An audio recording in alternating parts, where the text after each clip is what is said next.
Should take just a moment.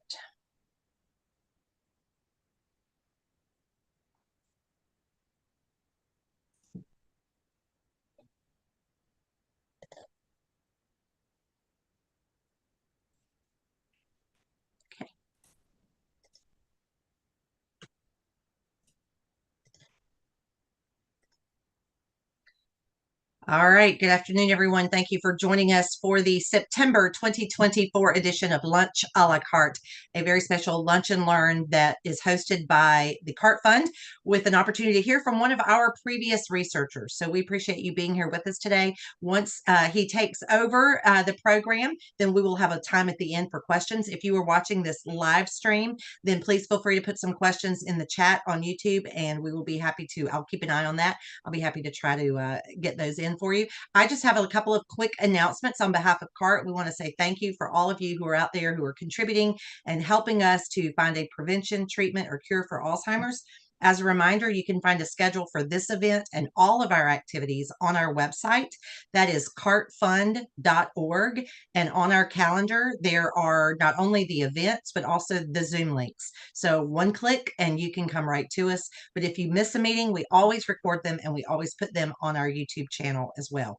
Tomorrow night will be our regular CART Conversations call that is always held on the third Thursday of every month from 5:30 to 6:30 p.m. Eastern Time. And we would love for you to join us for that if you would like to learn, excuse me, a little bit more about how you can get involved with the CART Fund. We also put that one on our YouTube channel afterwards as well. We have 2 more scheduled lunch a la cartes for the rest of this calendar year. We want to make sure you block your calendar for Wednesday, October the 16th. We will be hearing from Dr. Albers that day. And then on Wednesday, November the 20th, from Dr. Majlinda Salenica. Both of them are also previous researchers. So we look forward to those dates as well. I want to also invite you to one other event that happens on the third Tuesday of every month.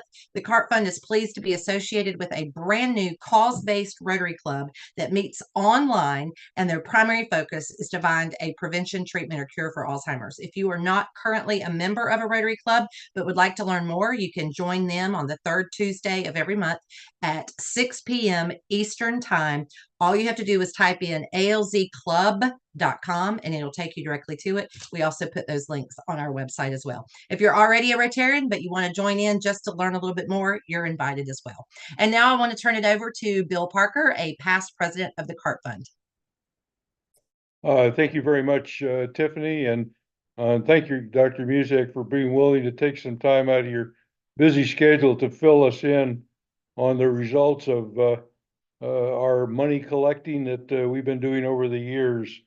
First of all, I'd like to point out that Dr. Musiek is a MD as well as a PhD. He's the Hageman Professor of Neurology at Washington University School of Medicine in St. Louis. And by the way, we've sent a number of CART grants to Washington University School of Medicine, and you guys just hit it out of the park every time. He's the co-director of the Center on Biological Rhythms and Sleep. His lab study circadian clocks, glia, neuroinflammation, and neurodegenerative diseases. He is a clinical investigator at the Knight Alzheimer's Disease Research Center and a practicing neurologist specializing in dementia. He is the current chair of the NIH Behavioral Neuroendocrinology, Neuroimmunology, Rhythms and Sleep, or BNRS, study section, and a member of the American Society for Clinical Investigation. He completed his medical doctor and PhD training at Vanderbilt University, neurology residency at the University of Pennsylvania, where we also sent some CART projects, and postdoctoral training in dementia at Washington University.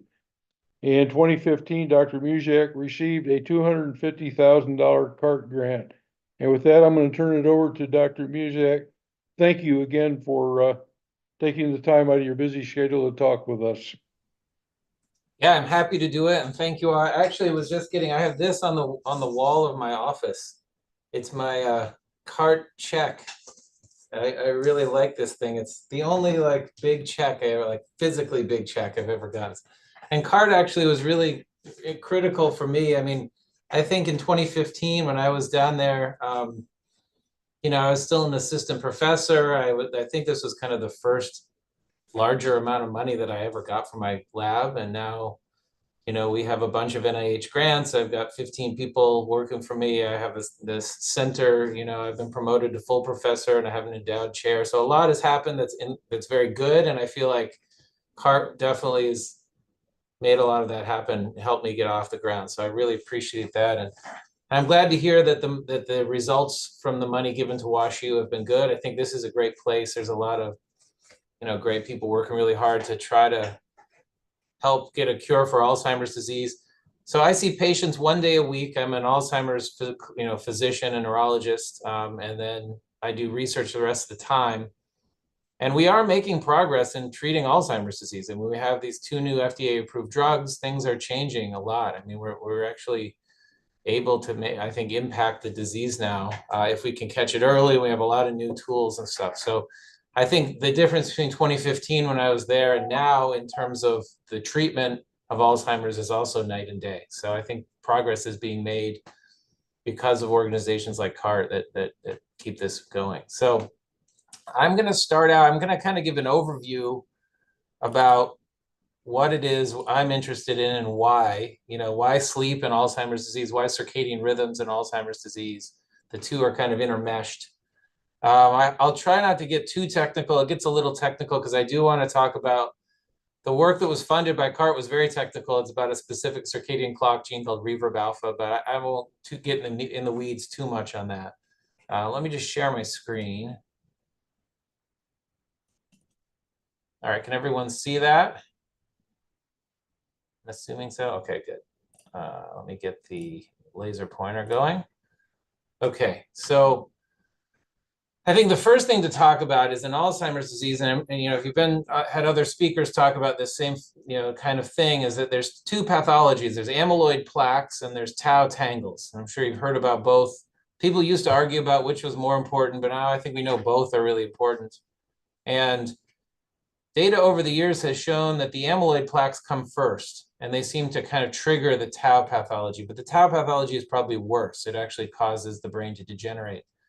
So you get these plaques in your brain. If this line is sort of where people are starting to become impaired, to have some memory problems, you can get these plaques in your brain 10 or 15, 20 years before that. So a lot of people are accumulating plaques in their brain for many years, and then eventually they get to a point where they start to have some of this tau aggregation in their brain. The tau damages the neurons, and then you start to get actual degeneration of the brain and shrinkage of the brain that leads to all the symptoms that we kind of equate with Alzheimer's disease. So there's this long period of time we call the preclinical phase where people have pathology in their brain, they have plaques and they're starting to get tangles, but they don't have any memory problems yet. And that has really afforded us a chance potentially to prevent the disease if we can prevent the symptoms. So we're kind of interested in these 2 pathologies and this idea that if sleep or circadian rhythms are abnormal in this area, then maybe if we treat those and improve those, we can prevent the disease from kind of progressing. But we don't know exactly where it falls. We do know that it's somewhere in here, and I'll show you some data that the people's sleep and circadian rhythm does change when they have plaques in their brain before they get memory loss. But it's possible that people that have bad sleep and circadian rhythms earlier in life are then set up as a risk factor for getting Alzheimer's. We don't know that 100% yet. Now we know that people that have Alzheimer's disease that are symptomatic, have memory problems, they can have a lot of sleep problems. And it's very common for them to have poor sleep efficiency. They get in bed, but they're not sleeping, tossing and turning. They nap more during the day. They're up more at night. If you look at their EEG, the electrical activity in their brain is abnormal when they sleep. They have less of this deep non-REM sleep. They have less of the dream-related REM sleep or rapid eye movement sleep. But the main thing is this fragmented sleep-wake pattern where we all have this to some degree. I've had this the past few nights when you got something on your mind, you maybe don't sleep very soundly. You wake up several times at night. It gets worse as you get older. and you maybe are tired during the day, sleeping more during the day. And we don't know if that's a circadian phenomenon, a problem with the 24-hour rhythms of the body, or if it's actual sleep issue. But we know this fragmented sleep-wake cycle can happen before people start to get symptoms of memory loss if they have the pathology in their brain already. So people that have plaques that don't have any memory problems, you can detect this fragmented sleep-wake pattern. So people always ask, like, how much should I sleep? You know, if I don't sleep enough, am I going to get Alzheimer's disease? Well, the data kind of looks like this. So this is the average number of sleep hours that person reports, and this is their risk of Alzheimer's. You want your risk to be low. So if you're getting really small amount of sleep, you do have a higher risk. If you get too much, there seems to be a little bit of a higher risk. We don't know why that is. But we really mainly focus on this. If you're getting less than 5 hours of sleep per night, your risk does go up over, years later, that your risk of Alzheimer's does go up a little bit. It's not a huge amount. So most people sleep somewhere in this, 6 to 8 range, which is pretty much normal risk. But if you're really sleeping a lot less than that, it could be a problem. Problem with this is it's all self-reported. They just ask people, hey, 30 years ago, how much did you sleep? And people aren't always real accurate about that. So we need better studies, probably. So one of the best studies that we have actually is this one. It's from England. They basically take all like thousands of people that work for the government in England, and they have to fill out this survey every year for like 100 years, and they collect all this data. And so they have some data that people, when they're age 50, if they report not getting enough sleep, sleeping less than 6 hours, that 25 years later, they actually have a higher risk, about a 28% higher risk of getting dementia. So it's not a huge change, but it is a significant increase, 28%. At age 60, if you're still saying, oh, I sleep less than 6 hours a night, you have about a 50% increased risk of getting Alzheimer's disease. So it doesn't prove anything, but at least suggests that, middle-aged sleep may have an impact on your risk for Alzheimer's. And there's some biological underpinnings for this. How can sleep affect Alzheimer's disease? Well, my mentor here at WashU, David Holtzman, who's a very famous Alzheimer's researcher, one of the reasons I came here is because he published this paper in 2009, which shows if you measure this amyloid protein, the amyloid beta protein, which is one of the bad actors in Alzheimer's disease, it's like secreted into the fluid in your brain all the time under normal circumstances. But if you measure the levels of amyloid beta in the brain fluid in a mouse, there's this beautiful day-night rhythm. So when the mouse is awake, mice are nocturnal. So when the lights are out, it's dark, they're awake, they're running around, they have really high levels of amyloid beta in their brain. And when they go to sleep during the light period, that level goes down again. So we think that sleep controls levels of amyloid beta in the brain. You don't want to have high levels of amyloid beta all the time because it's more likely to accumulate and form these plaques and all that. And Dave also showed that if they sleep deprive these mice, so they take the mice, they put them on these little, kind of like a little raft on a thing of water, so they can't really sleep for a few hours a day. It's not the most fun for the mouse probably, but if you restrict their sleep, they get plaques faster in the brain. So you can see the black bars are mice that were sleep restricted. The white bars are mice that were not. These are different areas of the brain. The picture kind of shows you like the mice B and C are ones that were not sleep restricted, and E is one that was. They have more plaques. So, and this has been shown now a couple of times. If you restrict sleep, you actually accelerate the plaque formation in the brain, which is a bad thing. So that's kind of scary. But this is a pretty strong sleep restriction. It'd be like us getting like 2 or 3 hours a night.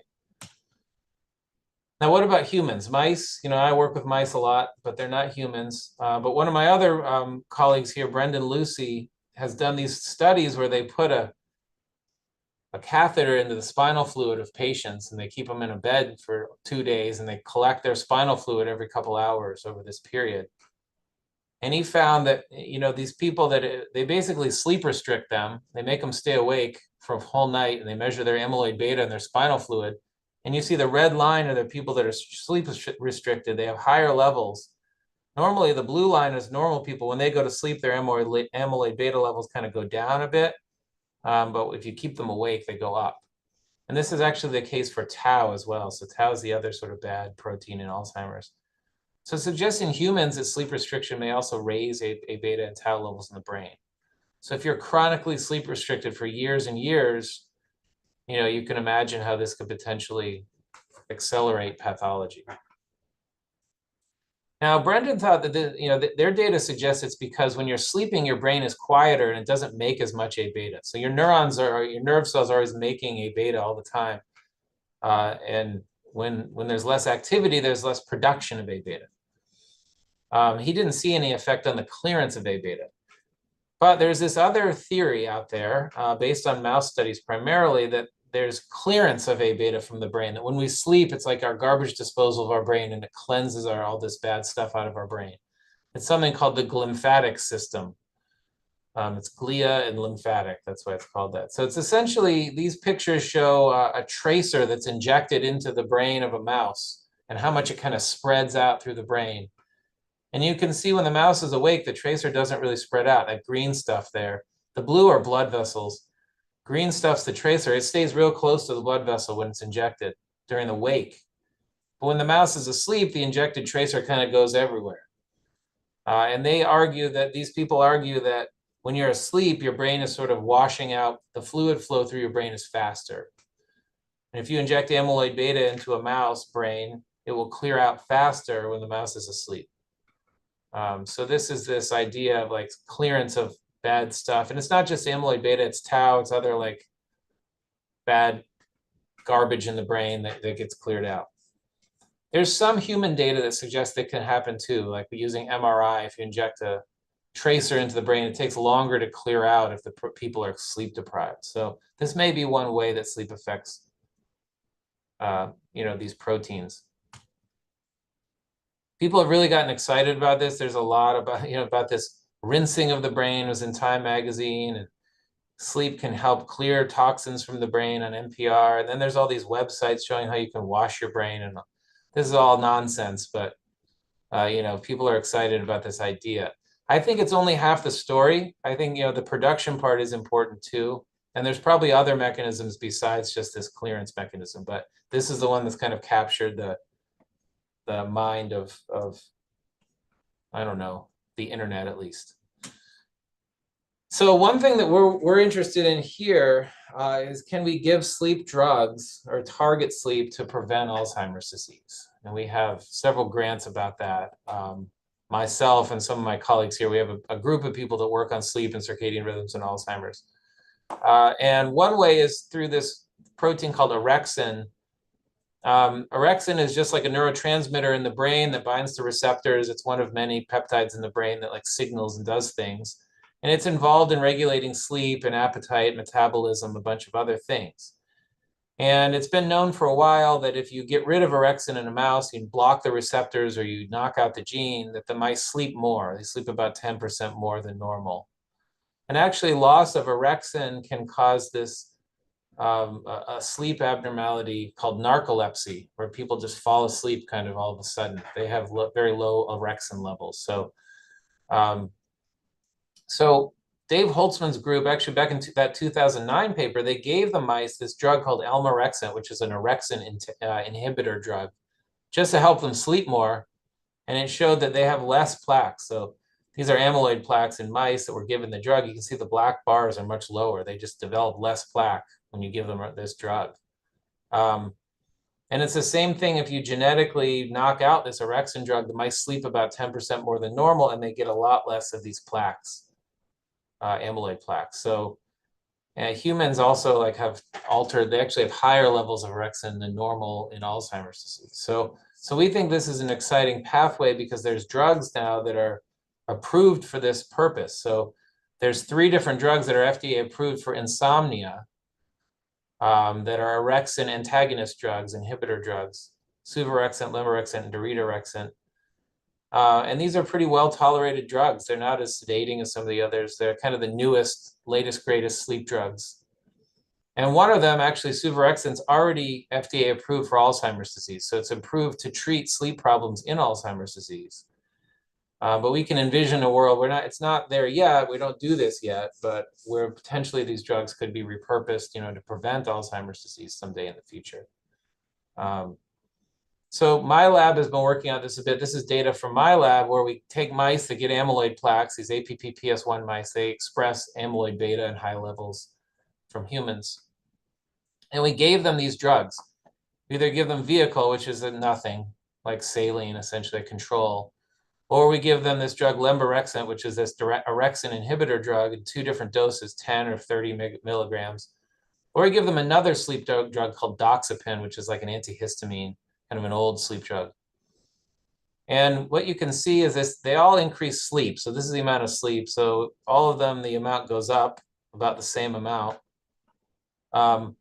But the lemborexant at the higher dose, it really reduces amyloid plaques. So these little white dots are amyloid plaques in the brain of a mouse that's been treated for 6 weeks with these drugs. You can see the control mouse has quite a few plaques in its cortex. The doxepin treated mouse, which slept more, actually has a lot of plaques, but the lemborexant mouse has very little plaque. So we think there may be like a sleep independent effect of these drugs. They're doing something else too. And we have a big grant going in right now, $15 million grant at the NIH that will hopefully address this issue. But it's the same thing in humans, actually. So this is a really kind of complicated looking figure, but I'll point out the important parts.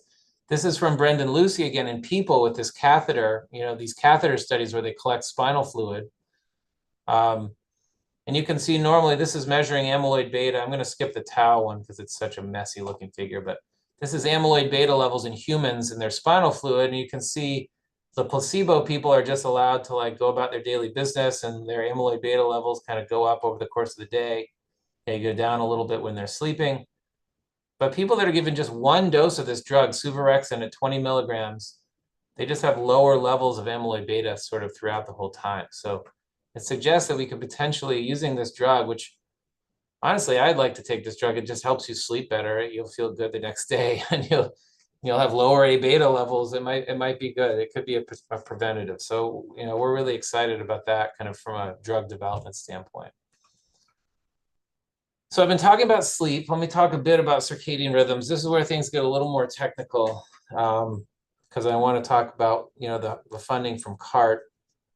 There's a lot of people studying sleep and Alzheimer's. There's not a lot studying circadian rhythms. It's like me and 20 other people maybe in the world. So the research is a little slower, but I think it's just as important as sleep. So your circadian clock, we have in every cell in our body this clock that runs at a 24-hour period. You can take cells out of your body and they still have a 24-hour rhythm in gene expression and function. And this keeps all of our functions of our body sort of aligned to the external environment, because obviously we live in a 24-hour world of light and dark, and our bodies evolved to be coordinated with that. So, and the most obvious thing that the circadian clock controls is sleep. We sleep at night, and that's a lot because of our clock. It tells us it's time to go to bed. We get tired at night and go to sleep. And this probably has an evolutionary function to keep us, when you're in caveman times, you weren't like out wandering around in the dark and falling off a cliff or getting eaten by a lion or something. So, but it's evolved now. I think this also functions to really coordinate. It gets your body ready for what's going to happen. Obviously the demands on your body during the day are a lot different than they are at night. At night, you're laying in bed, you're digesting, you're, repairing your body, you're clearing your brain. During the day, there's a lot of demands. You got to eat meals, you got to walk around, you got to, think and talk and do. And that requires a lot of demands on your body. And this clock basically helps all the different proteins and enzymes and things get upregulated at the right times of day so they can do these functions. And so, we have a kind of master clock it's right behind our eyes. It's in the hypothalamus. It's called the suprachiasmatic nucleus. And so your eyes see light, and light kind of controls the clock. So when you go to another time zone, the light cycle changes. It takes you several days for your clock and your hypothalamus to kind of get to that new 24-hour rhythm, but you will get there. And then this central clock is sort of like the conductor of an orchestra. Every little cell has its own 24-hour clock, and they're all synchronized together based on the external light through this SCN. So it's a very complicated system, but it drives a lot of important stuff. So we're really interested in how this system can affect Alzheimer's disease risk. And we know that people that have Alzheimer's disease, much like I said, they had fragmented sleep-wake cycle, they have a fragmented circadian rhythm too. And you can do this just by measuring how much they move around. So it's like a Fitbit device you put on people and you say, how much did they move around over the course of a 24-hour period, over day after day after day? You know, in healthy people, they pretty much are active during the day and then they're sleeping at night. This is the little black dots means you're moving and then you're sleeping. And these are day after day after day. The people kind of active during the day and sleeping at night. But this is a person probably with fairly severe Alzheimer's disease. You can't tell where the day or night even is with this person. It's completely disrupted. Their circadian rhythm's completely fragmented. They also seem to have a difference in their phase, which is like when their peak activity is. They become active a little later in the day.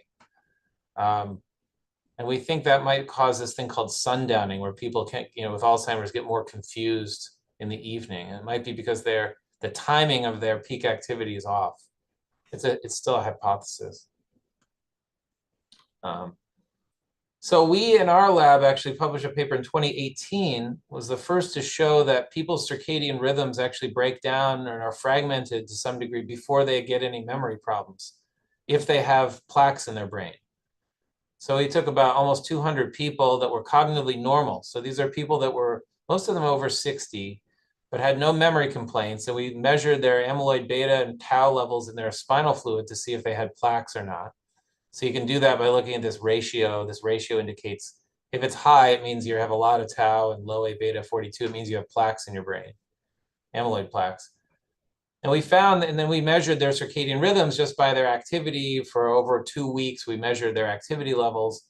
And we found that people that had more plaques, so you go this way, people out here also had more fragmentation of their circadian rhythms. So it suggests that the circadian rhythm change happens early in the course of the disease. So again, if we could somehow address that, then maybe we could help prevent some of the progression of the disease. And that's in humans. We see the same thing in mice, but the models are not quite as good. So the circadian rhythm, it doesn't just come out of nowhere. It actually has specific proteins and genes that drive it. So the circadian clock is a bunch of molecules. These same molecules are present in mice, they're present in flies, they're present in plants, you know, or homologs of them to keep 24-hour rhythm. And essentially there's a couple key, these clock genes they're called, these genes that are critical for controlling 24-hour rhythms. And the one I'm going to talk about, there's two I'm going to talk about. One's called BMAL1. It's like the most important one. So in mice, if you genetically delete this gene, the mouse becomes arrhythmic. So there's a picture of it being deleted.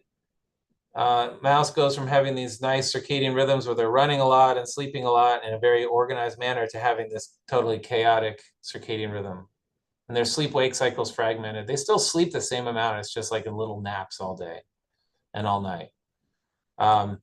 So you can kind of break the clock by knocking out this BMAL gene.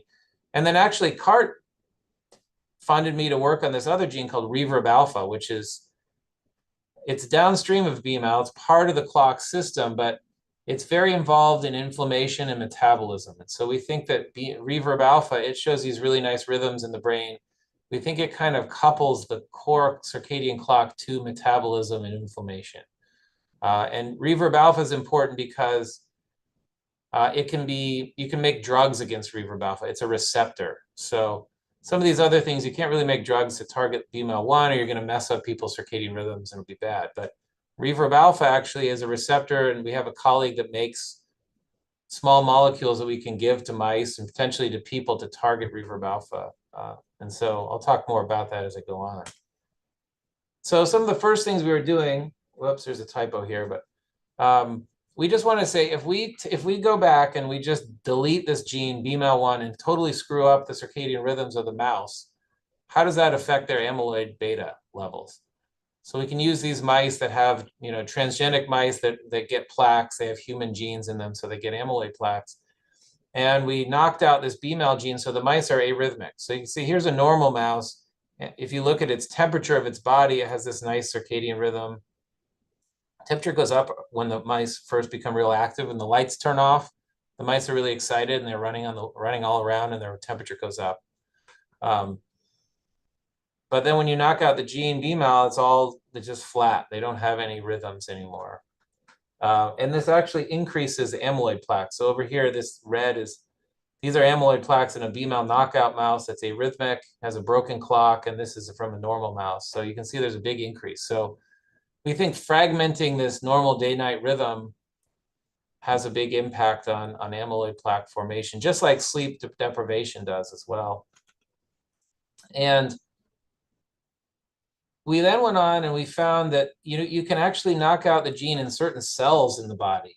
And so you can make a one cell type arrhythmic, which is more complex. But we got interested in these cells called glial cells, which are kind of like support cells in the brain. You may have heard about them from others. They're kind of a hot topic in Alzheimer's these days. But we found it in mice. We can make special mice in which we knock out BMAL only in these cells called astrocytes, which are kind of support cells for neurons.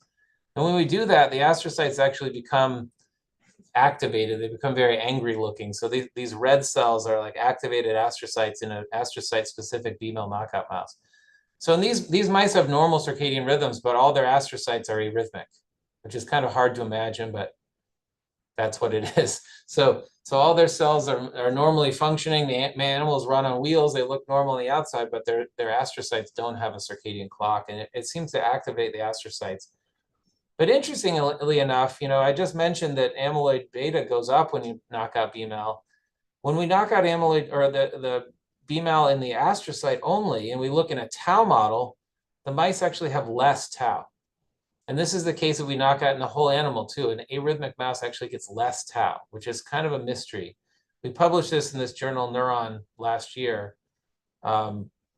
It's also the same for another protein called alpha-synuclein that's involved in Parkinson's. If we knock out BMAL in the astrocytes, we actually protect the mouse against these bad proteins, which is the opposite of what we expected. We're completely confused. Why would breaking the clock be helpful, in this in tau pathology, which is a really bad kind of pathology? So I said, well, maybe it's just something weird. When you mess around with genes in an animal, strange things happen sometimes, unexpected stuff. So what if we did this a different way? Instead of doing a genetic way, let's try to mess up the rhythms of the animal without genetics. So one way to do this is by inducing jet lag in the mice. So just like when we fly to England, if you got on a plane and flew to England, you'd be 6 hours or 7 hours off. It would basically feel, you'd feel like it's 5 o'clock in the morning and it's actually noon there or whatever. It's kind of unpleasant. We can do the same thing to mice just by changing the light timing in their cages. We can put them in these special containment units that we have, and we can change the light. What we do is we just shift the light 6 hours every week, make it earlier. So it's like flying to England, staying there for a week. Just as your body starts to adjust to it, you jump on a plane and you fly to China. And just as you start to adjust to that, then you fly to, I don't know where, Hawaii maybe, somewhere in the middle. And so you never quite catch up. And the animals, so you can see this is a picture of the animal running on a wheel. They tend not to run when the light are on. When we switch the light, you can see there's this period here where it takes the animal like about 4 to 5 days to kind of entrain to the new light timing.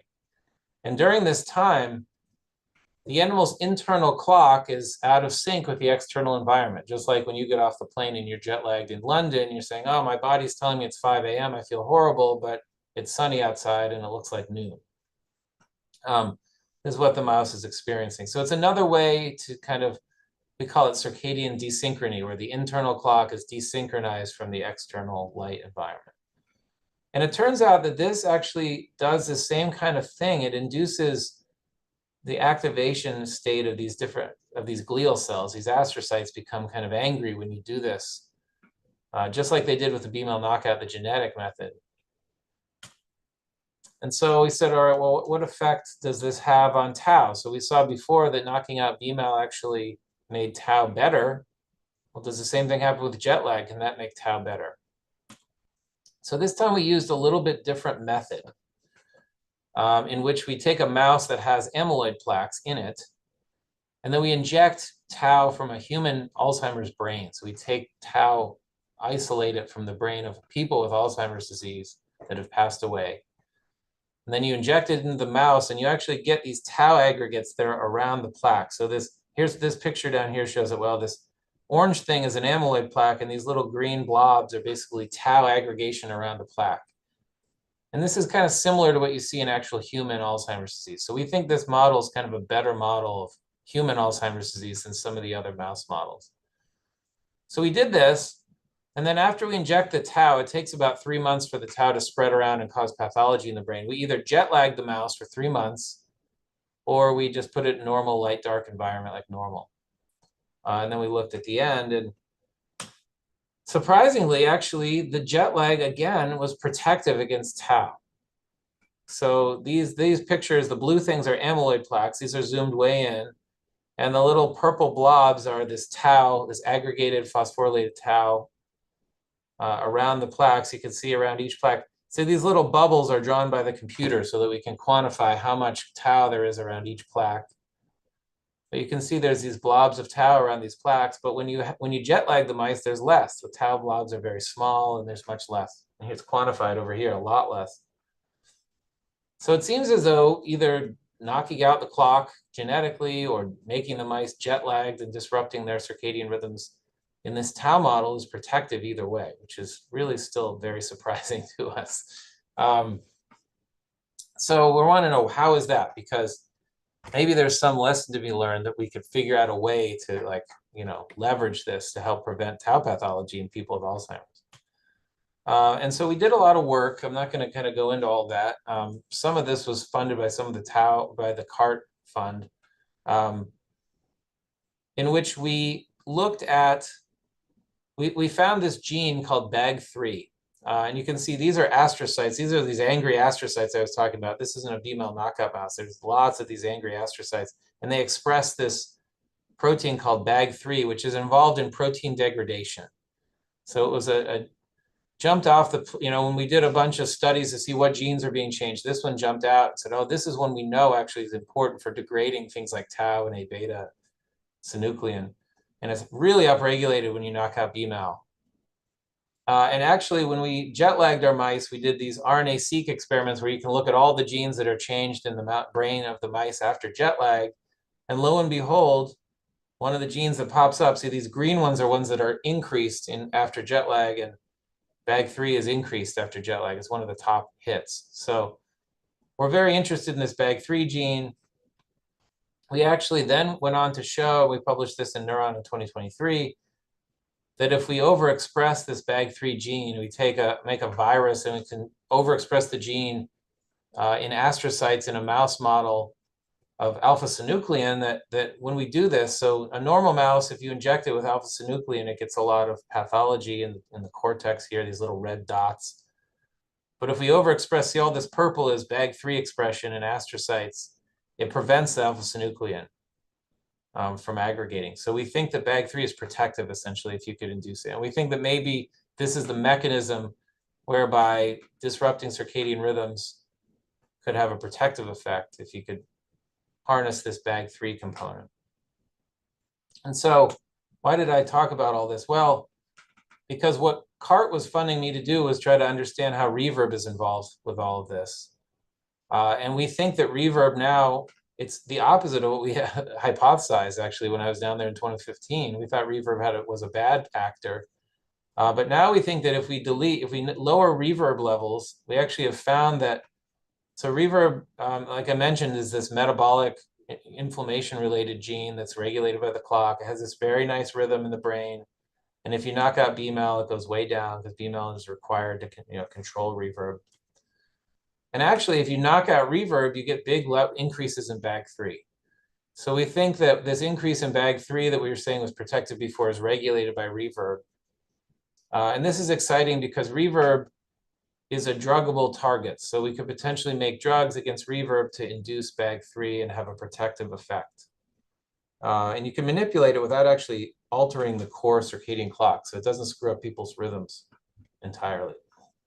So we think this is a way we can like leverage the clock to make a protective drug. And we made some progress in that. This is unpublished data, but it's going to be published soon, showing that if we take tau mice, we get tau pathology, and we knock out reverb alpha, they get less tau. So this is in keeping with our, they actually, I didn't include it here, but they have high levels of BAG3 and they have low levels of tau. So we think knocking out this, inhibiting this reverb alpha gene, these are two different measurements of tau. The little brown specks are basically tau positive neurons. There's less of them over here.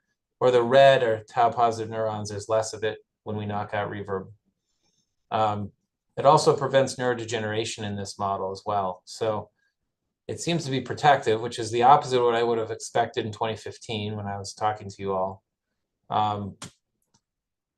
And we have a drug now. So we work with a collaborator that made this drug called SR8278, which is an inhibitor of reverb alpha that we can give to mice. So we did a quick pilot study where we take some tau mice, we give this to them for a month, and then we look at how much tau is in their brain. And tau pathology is aggregated tau. So you can see there's less, this brown staining is for tau.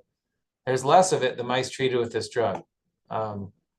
And they have changes in inflammatory measurements as well. So we're really excited about this. We think that there's another collaborator here who is a synthetic chemist that has a whole bunch of new reverb drugs in the pipeline that we're hoping to test first in mouse models and then ultimately, hopefully in people, to see if we could prevent tau pathology. And, you know, the CART grant was about reverb. We've published a whole bunch of papers actually as a result of CART, and the CART grant actually helped us get some preliminary data and publish an initial paper that let us get an NIH R01 grant. It was a $3 million 5-year grant that we're in the final year of that now. We've published all these papers and I have a whole bunch of, you know, kind of all the stuff I showed you, plus a whole lot more that I can't go through.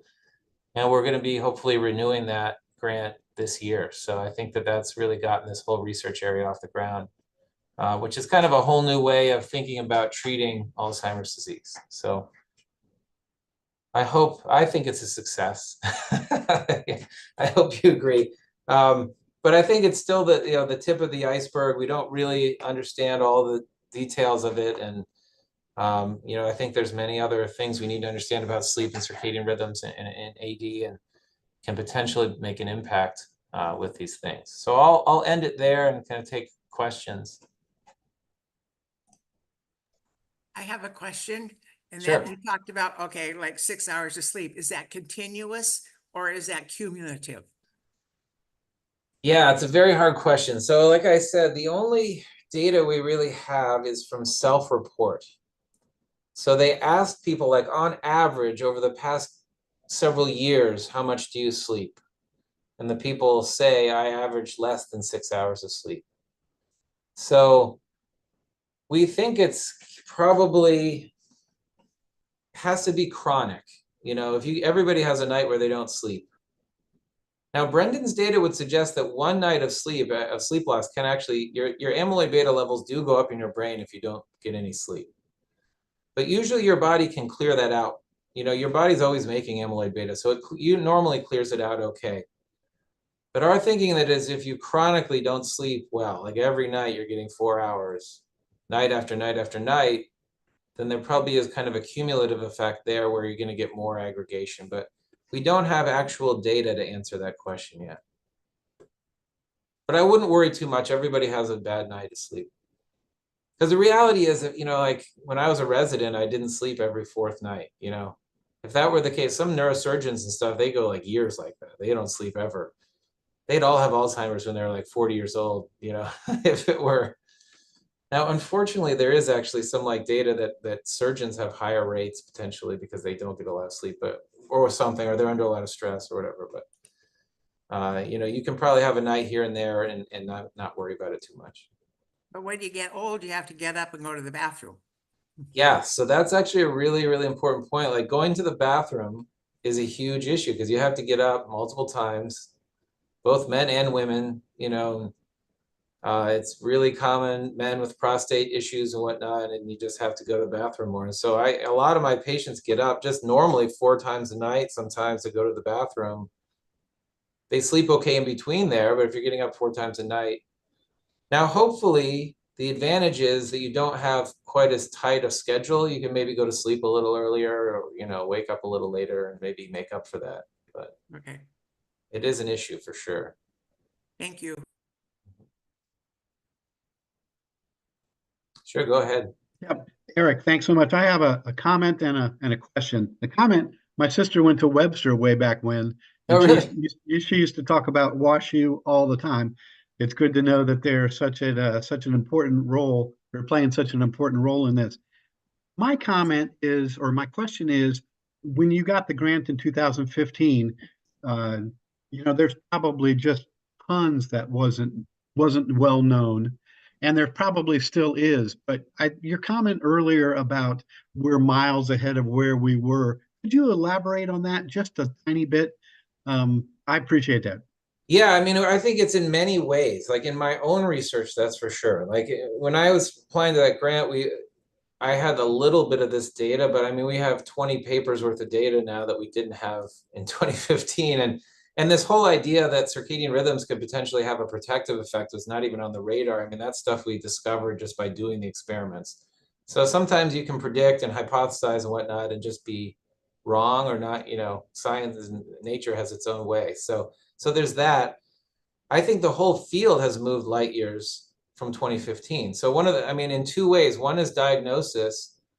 You know, we use these biomarkers all the time now in clinic to see if people have plaques in their brain. You know, so we can, if a patient comes in with some mild memory issues, we used to have to kind of guess and watch them over time and see what happens and then guess if they had Alzheimer's or not. Now we can send them off and they can get an amyloid PET scan, or they can get a blood test or a spinal fluid test, and we can see, you know, oh yes, you have plaques in your brain. This is probably Alzheimer's disease, or it's not. And then the other big thing is treatment. So there's these 2 FDA-approved drugs now, lecanemab and donanemab, which they're not a cure for the disease, but they do modify the disease. They're the first drugs that kind of slow the actual course of the disease. You know, it remains to be seen how effective they're going to be long term. I think that we don't know that. But at least the data we have across multiple drugs is all very similar. They seem to slow the course of the disease over the first 18 months by about 30%, 30 to 40%. So it's a step in the right direction. So now, you know, in 2015, when I was at the CART talk, if a patient came into my clinic, it would basically be like, yeah, and they had some memory concerns, we'd say, well, it might be Alzheimer's, we don't know. Come back in a year, we'll test you again. And it would go on like that. You know, we might put them on, you know, a donepezil or another drug like that, which we still do.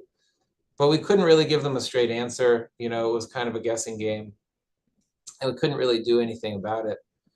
Now it would be very different. That patient would get biomarkers. We could tell them very quickly, yes or no, this is Alzheimer's. If it's something else, we could track that down, hopefully.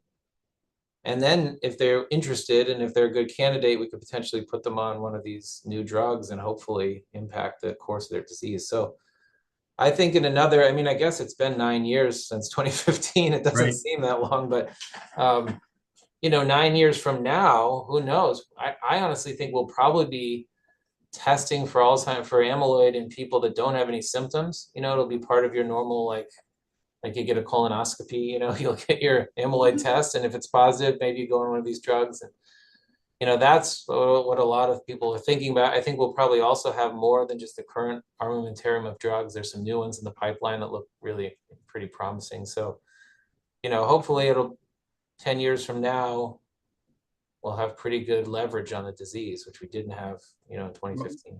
Well, I appreciate it. Thanks for the amount of sleep that I get. I really hope that you accelerate that time frame.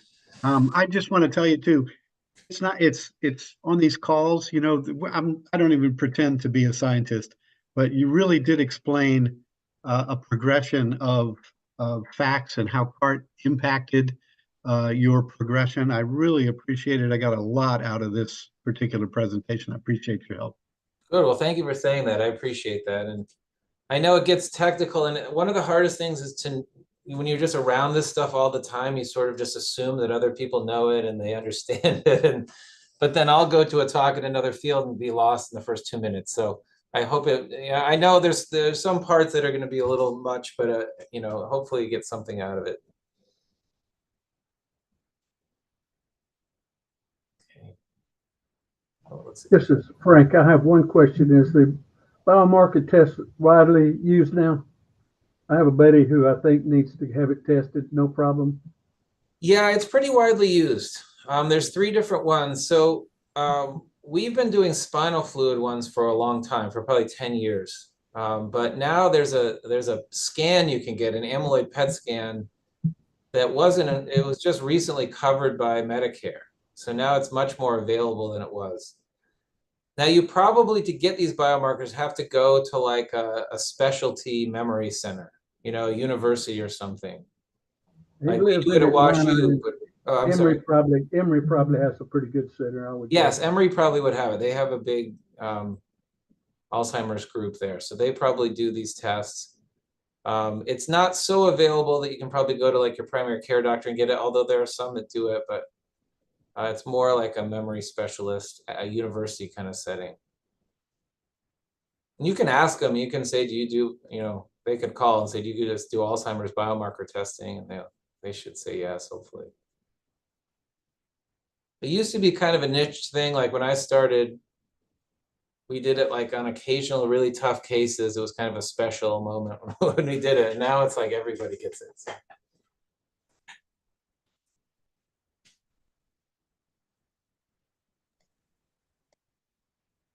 Really enjoyed your presentation. Early in the slides, there were some graphs related to the amount of sleep versus the amyloid. Mm-hmm.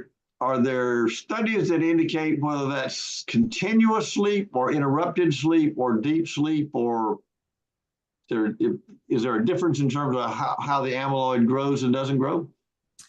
Yeah, that's a good question. So there are some studies. I didn't put them all in here just because of complexity, but one of my colleagues here did this really interesting study where, you know, it seems to depend on, you know, the type of sleep to some degree. So that has more of an effect on amyloid. This really deep sleep, what's called non-REM sleep or slow wave sleep, seems to be the most critical kind for like preventing amyloid formation. So, and unfortunately, that's the kind that we lose as we get older. We tend to get less and less of the really deep slow wave sleep. So she had this really amazing thing where they actually had an EEG on people's heads so they could record their sleep. And the computer can tell when you're starting to go into this deep sleep. And then they wear little headphones that kind of make this noise. They call it pink noise. It's kind of like a little shh, but it doesn't wake you up. It just kind of jars you out of that deep sleep. So you stay asleep, but you never get into like the real deep sleep. And those people, after a week of that, they had higher amyloid beta levels than the people that were just allowed to sleep normally. So it suggested that just keeping you out of that deep form of sleep was enough to kind of, you know, it's only one study and, you know, it's only about 20 people, but there's mouse experiments too that suggest like the deep type of sleep is the most important. So, and that may be, you know, when you sleep, I'm not like a sleep doctor per se. I more, you know, some of my colleagues actually see sleep patients, but I don't do that. But when you sleep, you go through this progression, you know, it starts in like the light sleep, and then you get into this deeper sleep. And it's like you know, you do this 3 or 4 times a night. You go through this whole progression and you come back up and then you sort of go through it again. But if you're waking up all the time and you're really fragmented, you maybe never get through the progression down into the really deep forms of sleep. So that could be part of the problem. So we're trying to, like, different drugs, like different sleep drugs can affect different types of sleep. And so that's kind of the next level of complexity. Like, can we target one type of sleep, you know, that's going to be good, improve that? Because the reality about sleep, everybody wants to sleep more and better. You know, it's not like people are saying, oh, I don't want to sleep. Everyone wants to. It's just hard to do. You know, I'm not a good sleeper myself. And so if I could sleep 8 hours of deep sleep, I'd love it. But I can't, you know, I can't fall asleep. I can't stay asleep, whatever. So, you know, I think we have to do more than just like tell people, oh, get better sleep, you know, because there's only so much you can do about it. You know, and I think we do need some interventions that, you know, not knocking people out all the time, but targeting the good forms of sleep. Thank you very much for your information. Thank you, sir. Sure. Do you have any knowledge of the maybe I should say the accuracy of the apps that are available to tell us how we're sleeping, whether it's on the iPhone or a specific app? I mean, it seems to me, I look at mine all the time, but I have to wonder how much does it really know when it's not attached to me? I'm not in a sleep lab. Yeah, it's not very good. None of them are very good. We get this a lot because it would be so appealing to just like use the iWatch or whatever, the Apple Watch, to do this, or to use, you know, there's several others. There's a Samsung watch. They have their own algorithms. They don't really like tell us how they do it exactly, but it doesn't. We've actually done a couple studies here where we have people do EEG and wear the watch, and it's not that good.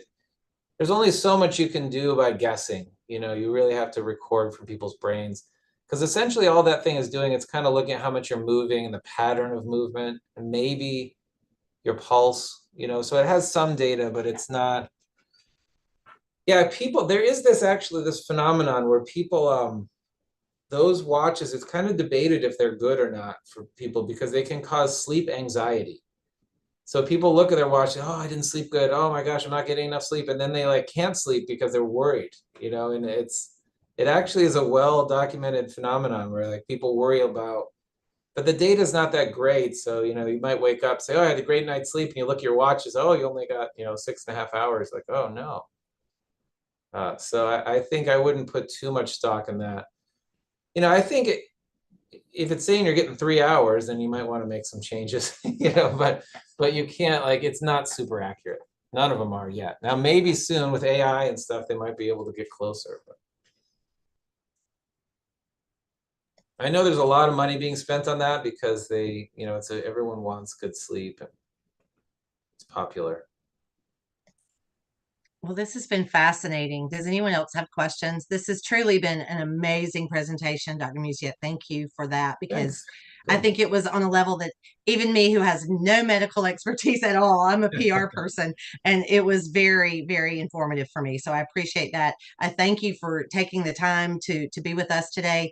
I was writing down lots of notes, including your multi-million-dollar, multi-year NIH grant that you said was a result of some of your results from your CART grant. So we are proud to say that we are a small part of your work, and we appreciate that. And especially when you talked about the difference in what has happened in 10 years since you got the grant. And that definitely gives us hope for 10 years from now as well. So thank you for your participation with CART. Of course. Well, thank you. You know, CART's been very good to me, and I really enjoyed getting the chance actually to come down to South Carolina and meet a lot of the people involved. And I'm amazed that sort of a grassroots operation can do this.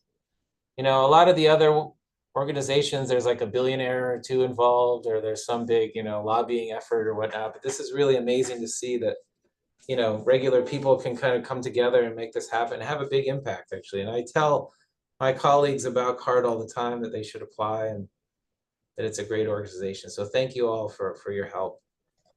Thank you for sharing our message. This year, we gave out a record $1.4 million in research grants, topping our total of $13 million that we've been able to give out in the last 20 years. So we're very proud of that, from spare pocket change to creating lasting change. So thank you. Thank you all for being with us today. And we hope that we'll see you again next month on the next Lunch a la Carte.